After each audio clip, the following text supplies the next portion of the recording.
The Strangers are back in The Strangers, Chapter 3. And my initial impressions out of the theater are that I'm glad that this franchise, this series, is finally coming to an end. Indeed, The Strangers, Chapter 3, is concluding events in the series. The most brutal chapter, Maya collides with the masked killers and finds the only way out of the nightmare is in. In.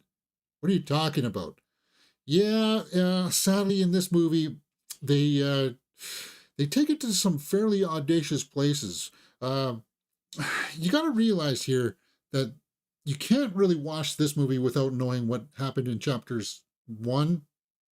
And now that you think about it, you don't really need to know what happened in chapter 2. Because in hindsight, not a lot of anything of substance happened in chapter 2. It was just her running through the woods, and then you're like, halfway watching through this one, you're like, this should have been happening in the second chapter. Like, there's some interesting ideas, but it's just like flat. It's completely deflated. It's like there's nothing about it that makes you want to go, oh man, this is some groundbreaking storytelling here. Madeline Petch is still the standout. She was the best part of part 1.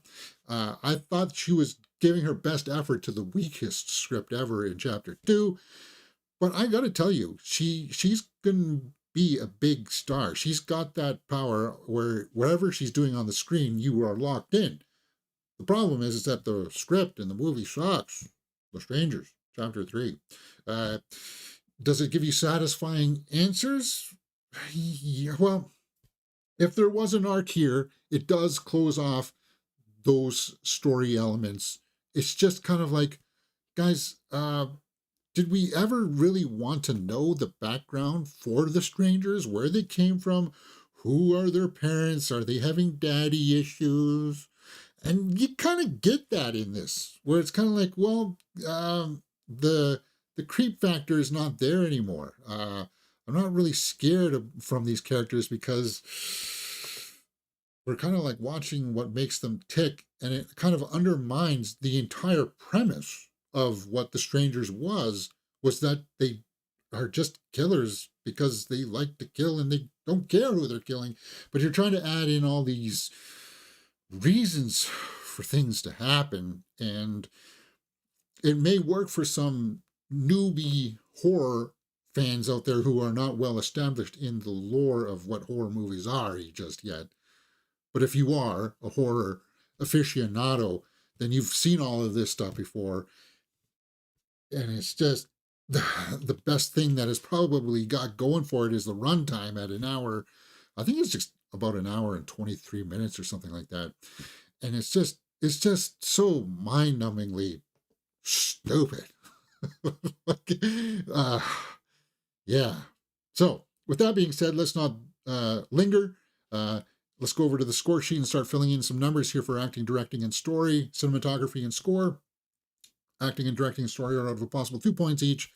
Cinematography and score, 1 point.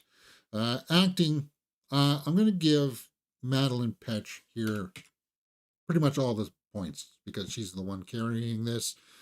The sheriff Richard Brake shows up, but even that is just so flat, and it's just like, you got Richard Brake, use him, let him sink his teeth into the character and add a little bit of a spin to it. I know he can. We know that he can if you've seen him work with Rob Zombie at all. Directing, this Rennie Harlan. Okay.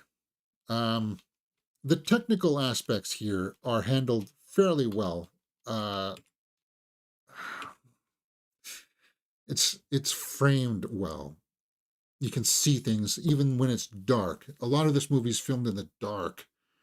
So like that aspect of knowing your aspect ratios and all that kind of stuff, it doesn't look grainy or anything like that. But that's a style choice. But the story just sucks. It's just oh God. And the execution of that story is like, you're wanting the big payoffs now in chapter 3 here, right? And while it gives you answers, it's kind of like you really felt like you needed to divvy up this story into 3 chapters. And the most interesting stuff is sort of happening in this one, which should have been in number 2.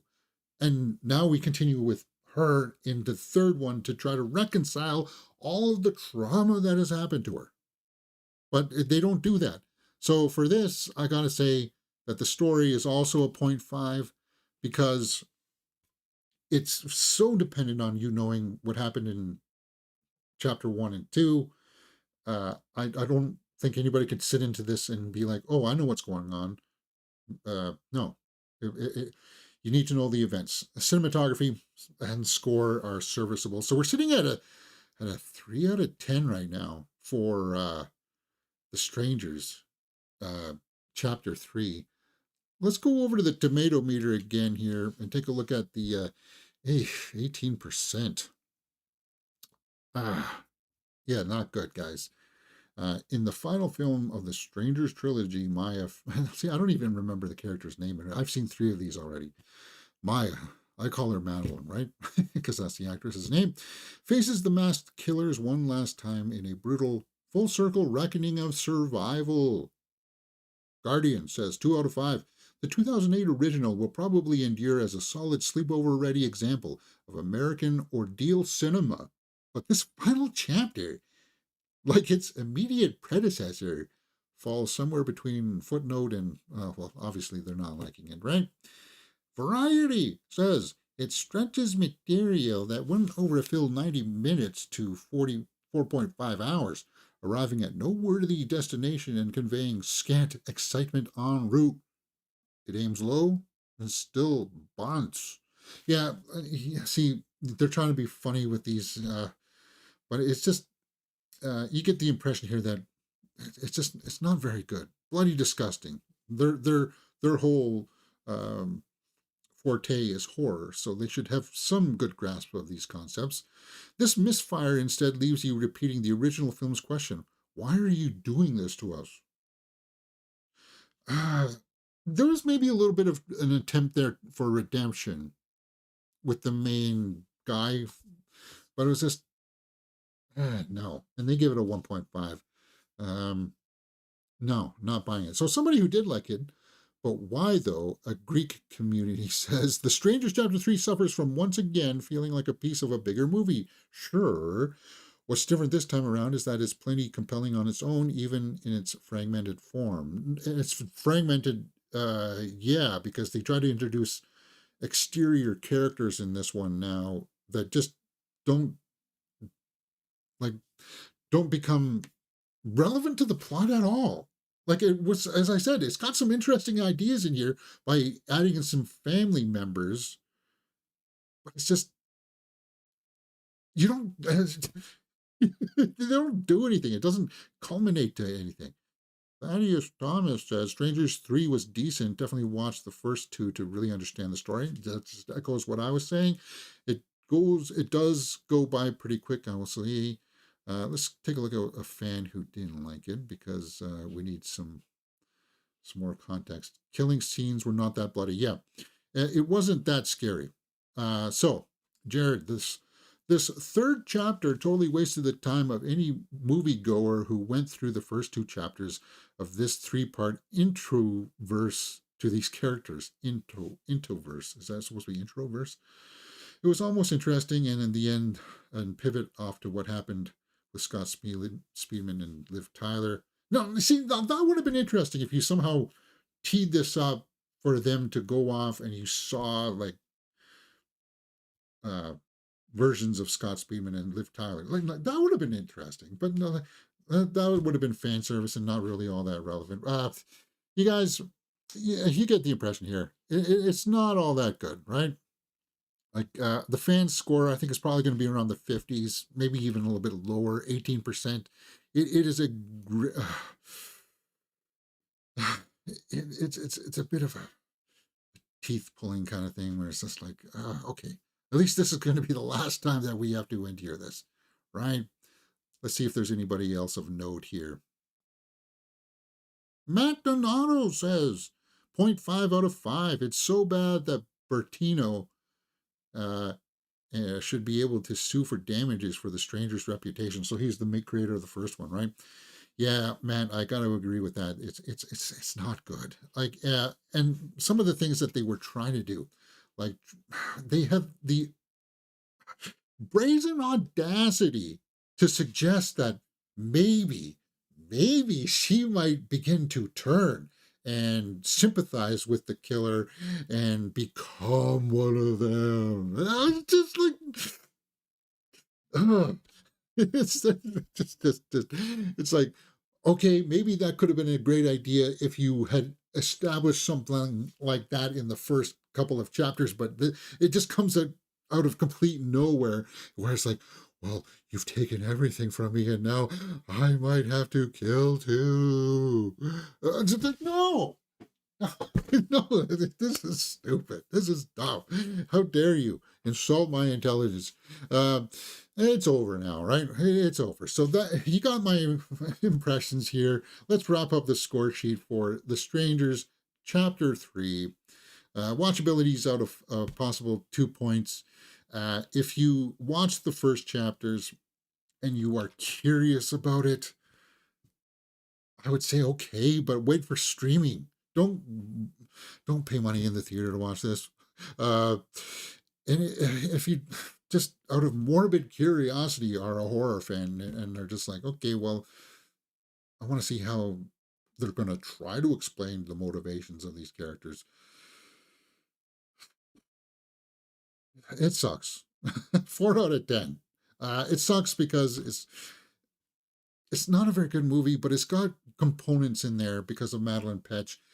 The idea of what The Strangers was. It's just, I don't like Rennie Harlan and whoever was the producers of these films. You gave millions of millions of dollars for this garbage. Uh, I've got story ideas that are 10 times better than this. Take my treatment, run with it, and you'll, trust me, you'll make money. But James, why don't you make your money? Make it yourself then. If it's so easy, well, maybe I will when AI is able to let me make my movies all on my own computer. And we're getting there, guys. We are getting there, so we don't have to put up with any more of this BS. All right, what do you guys think? Let me know in the comments below if you've seen The Strangers Chapter 3. Hey, if you like this kind of thing, we also are going to be reviewing Whistle with Daphne Keane, a death whistle that brings death stalking you. Right here on Mirror Domains.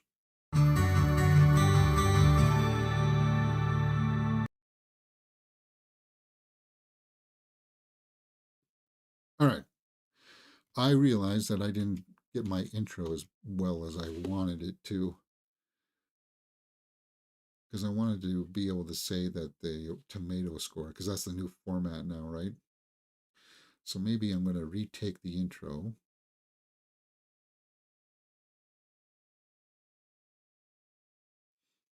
And do whatever. let's just let's just try the retake this. The Strangers, Chapter 3, is a not so good final chapter in this series, in this franchise, and it comes in at a shocking 18% on the tomato meter. I expect the audience scores to be somewhat in that same ballpark. Guys, my initial reaction of this movie is that it's just not all that good, but at least it's over now.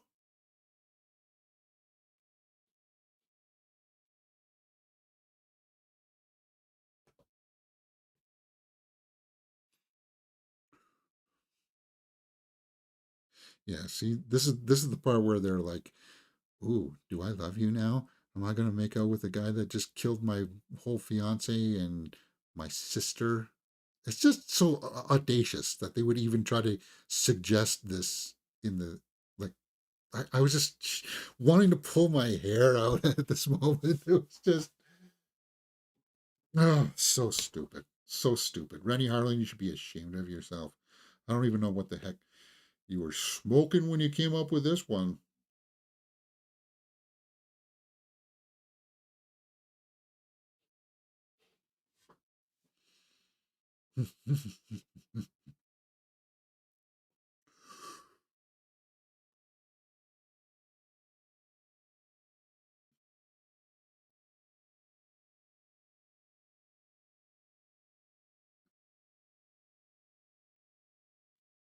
Oh, you want to hear something cool about this? Is that I think I saw this movie with one of the characters in this movie, not a lead character, but I think there was a side character that was like in one of the cut scenes in this that like they have got like flashback to the past. Not this actress. There was another actress in this, and I think her family was in the theater with me because every time this one person came on the screen, they were like clapping and looking at this one person, and it seemed like that one actress was in it. She plays a younger version of one of the killers. I think it's this one that's getting stabbed actually here on the ground. Uh, yeah, and that was kind of cool. Like I didn't bother to say, "Oh, excuse me, are you in this movie?" Um, I mean, that's just uh, not all that good. And this guy, this is just the lack of charisma. Um, yeah, uh, insert Jai Courtney kind of meme. Which one wasn't? I don't think she was on here. Not really young. She was there's they show them at different ages. Um, yeah, but when I heard them in the theater going, oh, oh, yeah, that's nice, and um, clapping. It was okay. Teenage Scarecrow and yeah, Finn Kofel. I just kind of got the impression, like I didn't get out of my seat and look down at the person like this, but I think maybe that could have been that person. And I've seen my celebrities before. In fact, I got my picture with them, right? Uh, oh yeah, you guys can't see that. It is what it is. All I would have ever said would have been congratulations on the movie, and then I would have given a scathing review. No, I couldn't do that. I couldn't do that. But it's not a very good movie, guys. The Strangers here. It's over. So that being said, Madeline Petch though is going to go on and do some good stuff. That's what we should look at. What other projects does she have coming up? Because while I was watching this, I was thinking, um, what if she was in other horror movies, like a Night of the Living Dead reboot or something? Because she's got that, like how there was that redhead in the '90s version. That's about like that was 1990, guys. It's been like 35, 36 years now since we've had the Night of the Living Dead. They can do another version, and I would do like I would cast her as in that. Why not? Keep her in the realm of horror. Let her build up some notoriety in that way. I just wish she would get something a little bit more with some substance to sink her teeth into and show us what she can do as an actress. So she's got Pretty Babies coming up and Chasing Red. So she's got some stuff. The heck is Pretty Babies? Two teenage girls run away from to Hollywood to chase their dreams of becoming famous actresses. Ooh, sounds like it's going to be racy though. Trapped in the underbelly of the certain. Yeah. Who else is in this? Emily Allen Lind, Ashley Benson. All right. Interesting. Well, let's not digress too much here, James. Let's key up the next movie. Whistle! And don't forget to save the tomato meter score, James.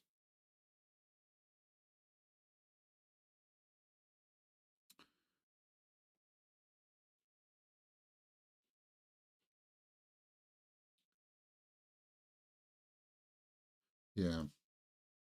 This one is going to be suffering pretty much from the same thing that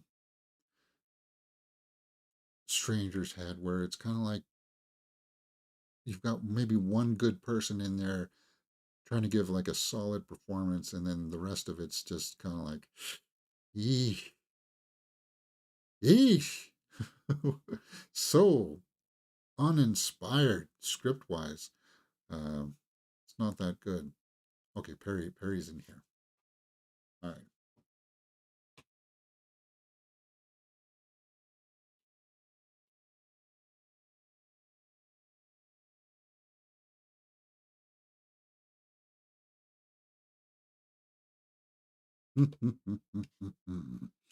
Imagine a group of friends are out partying and they just happen to come across a death whistle. Ah, yes.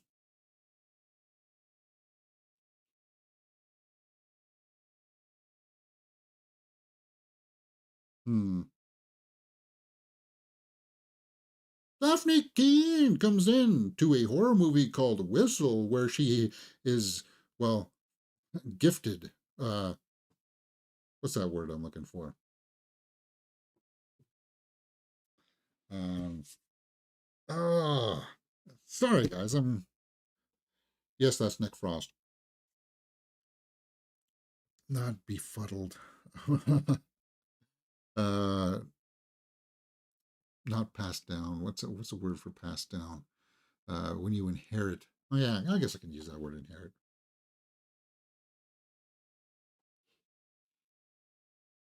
Daphne Keane is in a horror movie called Whistle, where she inherits a uh, yes death whistle that summons the specter of death once you put your mouth on it.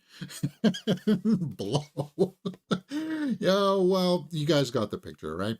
It comes in at a 60% on the tomato meter, so well, critics seem to like it, and I think the audience will too, because this is meant for the teenage crowd.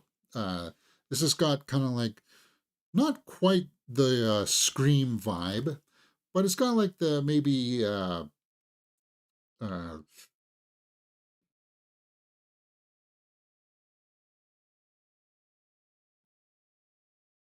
I know what you did last summer kind of crowd, where it's like, okay, this is like a B version of a better horror movie like Final Destination, because it is death that comes for you once you blow on this murder whistle.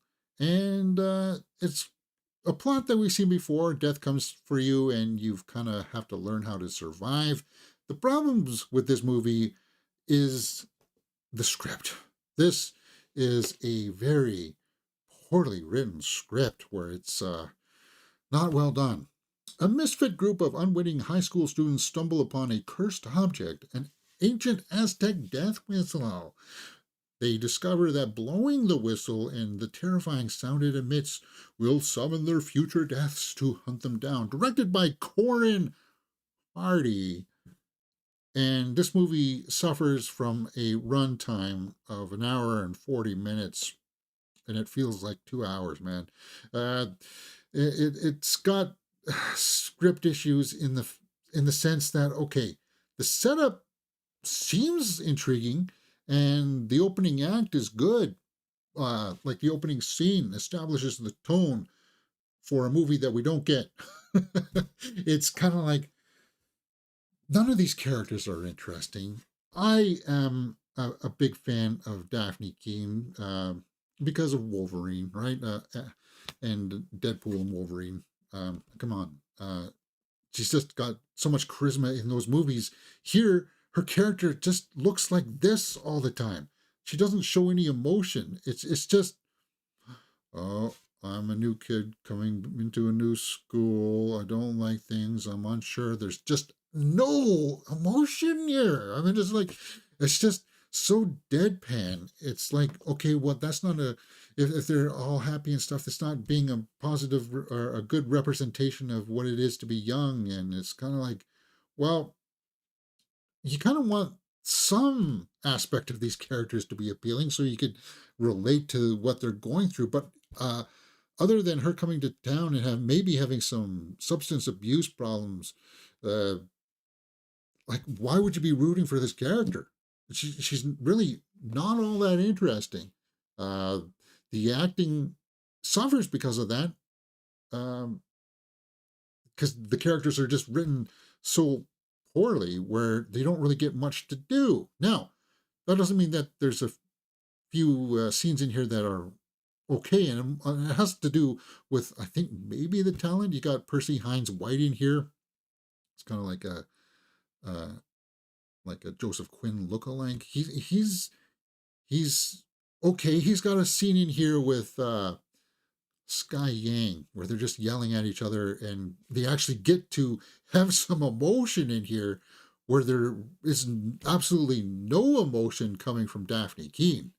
Like no emotion at all. Oh, I'm sad. Or there's nothing like that.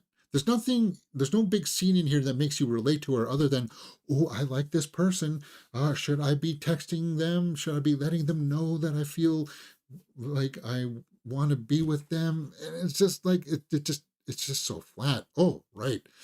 Oh, hey, this Sky Yang character was in that horrible movie, Rebel Moon. Ay, the less we say about that, the better. And Jaleel Swabi, sorry if I'm mispronouncing that.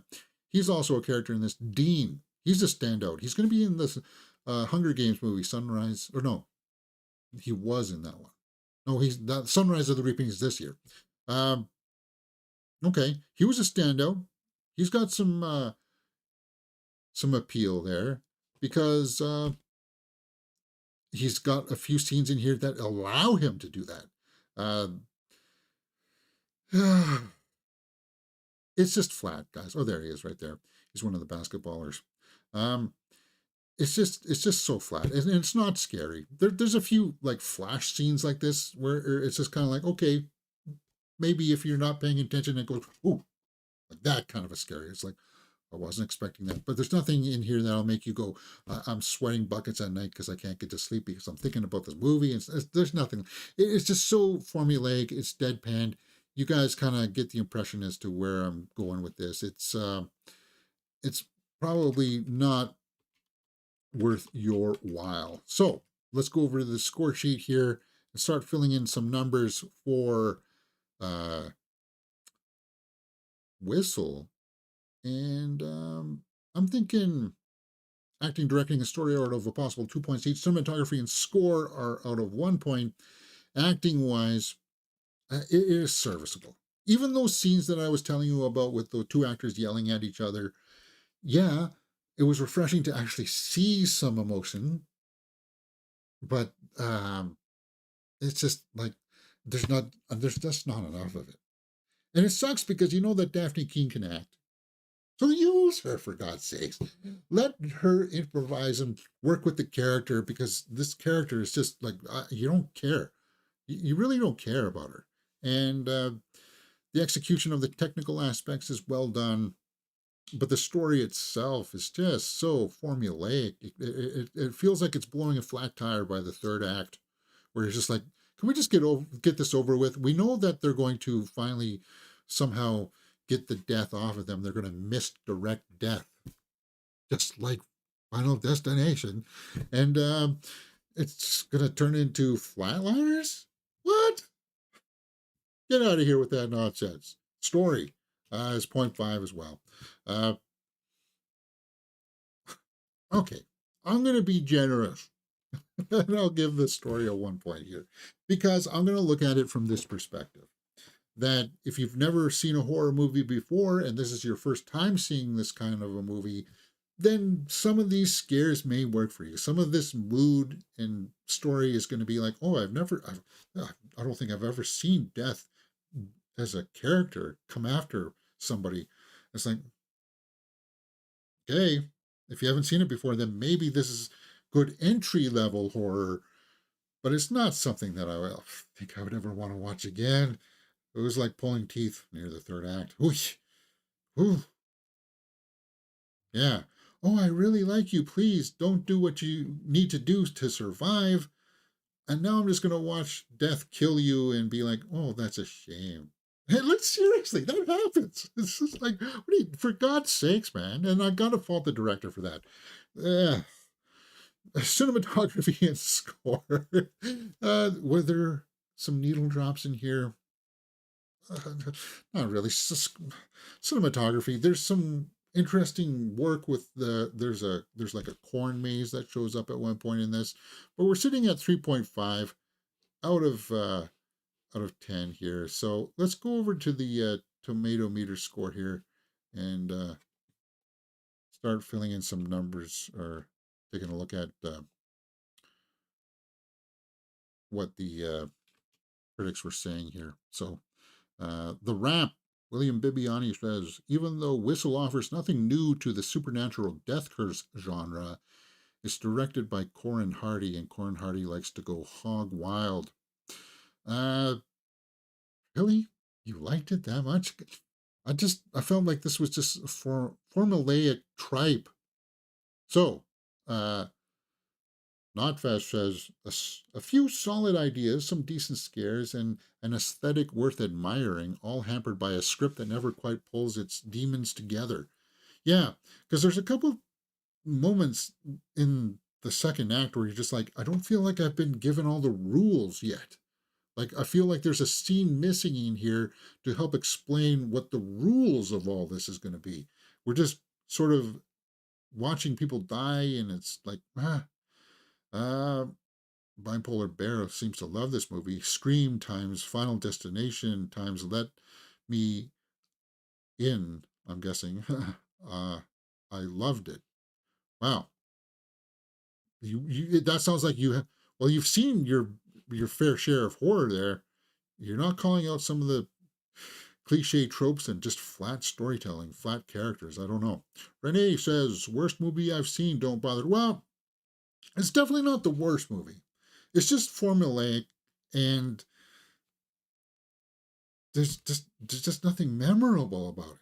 Like, there's nothing in here that makes me say, okay, guys, you gotta watch it because of this scene here. There's a really cool scene in here where you get to see two characters bounce off of each other. It's nothing like that. There's nothing like, there's a scene in here where you're gonna be watching some real good creature effects or kills. There's maybe one good kill, maybe one, but the rest is just blah. All right. Barry Nemerov, also a horror fan, says the death whistle comes with endless creative possibilities for scares, and Corin Hardy and Owen Edgerton make the most of it. No, I gotta fault the director. This is all on him, I say. Whistle is the complete young adult horror package. So she also is making that comparison of, like, I Know What You Did Last Summer, right? Great cast, clever concept, excellent execution, and a winning nostalgic feel. That's very generous of you, Perry. I can't agree. Uh, Whistle is an effective, nasty slasher that delivers a new riff on the Final Destination blueprint, finding inventive and entertaining ways to send its characters to the afterlife. Matt Donato also liked it. Whistle, at its best, a lively and ferocious teenage slasher ditty that brings that breakneck overdrive appeal and engaging rearrangement of Final Destination. Guys, now, see, both Matt and Perry seem to also like Primate, which I felt was also formulaic and kind of not all that inspired. And here they're giving this also a pass. They're big into horror. They know their horror, and they're letting some of this stuff go. Maybe they are looking at it through the scope of somebody who hasn't watched a whole lot of horror and are trying to give you entry levels, entry movies into this genre recommendations, is the only thing I could hypothesize as to why they're saying that this movie's any good. Loud and clear reviews. By the end, Whistle feels less like a horror story and more like a frustrating exercise in wasted potential. There you go. That's the good one right there. Whistle. Feels like a frustrating exercise in wasted potential because you've got Daphne Keane. You've got an interesting premise with this death whistle. You just kind of fizzles out, man. And people were trying. People were trying. So let's wrap this up for my score sheet here for Whistle. Acting, well, sorry, watchability factors out of a possible 2 points. If you like the trailer, you like Daphne Keane, you want to see what this movie's about, 4.5 out of 10. There's really nothing about it, though, that'll make me say, guys, you got to check this out, because there's really not. Um, Even movies that I didn't really uh, like, like uh, Ape, or whatever the heck the last one was called, Chimpanzee or whatever. I can't even remember the name of the movie now, and you just were talking about it. Yeah, let's just wrap this up. 4.5 out of 10. I just, um, yeah. What do you guys think? Let me know in the comments below and we will talk about it. Hey, if you like this kind of thing, we just reviewed The Strangers Chapter 3. Let me know what you thought about these movies and we'll talk about it in the comments below. You're watching Mirror Domains.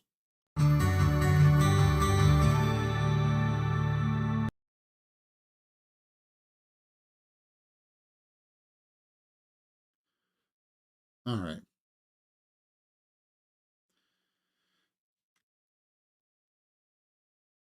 Just bland. Like, you want to be rooting for these characters when bad stuff starts to happen to them, right? And maybe you start to sympathize with some of them. But the movie's weird in the sense that, uh, okay, she's the outsider coming back to the school after having some substance abuse problems. She gets bullied by one of them in the beginning, and then in the very next scene, they're all friends. Let's go to a party together. And it's like, what? What? Where did that come from? That makes no sense. You don't like each other at first. You're fighting each other. You get sent to detention altogether, and now all of a sudden you're friends. It's just, and they try to throw in this love story in here that just doesn't work, guys. And a lot of it has to do with the script. Like there's no chemistry between these two, none. There's zero, and a lot of that has to do with the way that it's filmed. There's no scene indicating that there's an attraction there, right? It's just like one day they're standing next to each other, and then one of them's talking about, "Ooh, I really like them." Ugh, not good, not good. All right. So, which one would you see? Which one would I recommend? Between The Strangers, Chapter 3, and Whistle, out of the two, I would have to recommend The Strangers Chapter 3 because at least with that movie, you would have at least probably have seen Chapter 1 and 2. So you would want to see how this movie closes out, even though Whistle was trying to do something interesting with its premise. And it comes in higher on the tomato meter score because it's fresh. It's the first movie. It's probably going to be the only movie because it's just I don't suspect that this movie's going to do all that well. It's just not all that good.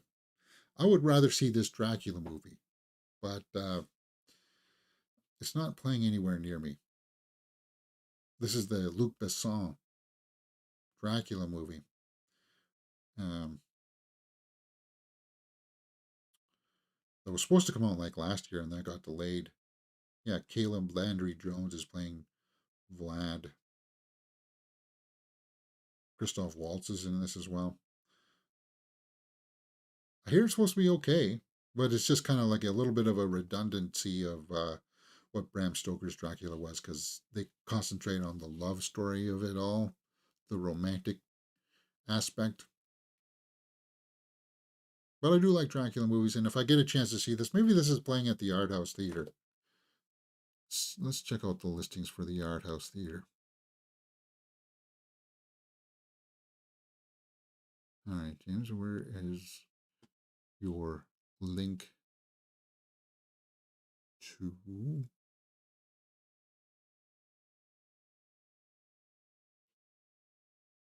Wow, where is my link? There we go. Private Life, Corral, Hamnet, Party Supreme. No, it doesn't look like it. Primate was the ape movie I was thinking of. For God's sakes, I hate when that happens. Iron Lung. Yeah. I don't know if I want to see that. I would like to see the Testament of Anne Lee though. That movie came out last year, didn't it? Oh no,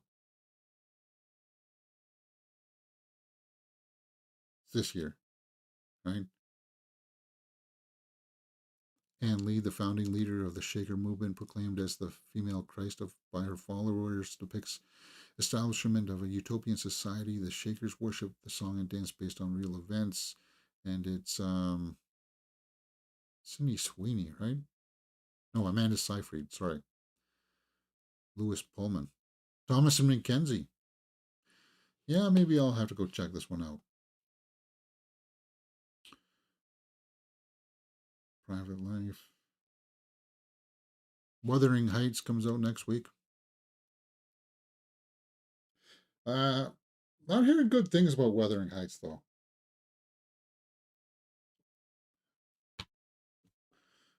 I like Margot Robbie. Jacob Elordi is going to get some praise right now because he's nominated for Frankenstein. But Portrait of a Lady on Fire. Guys, this movie came out like 7 years ago.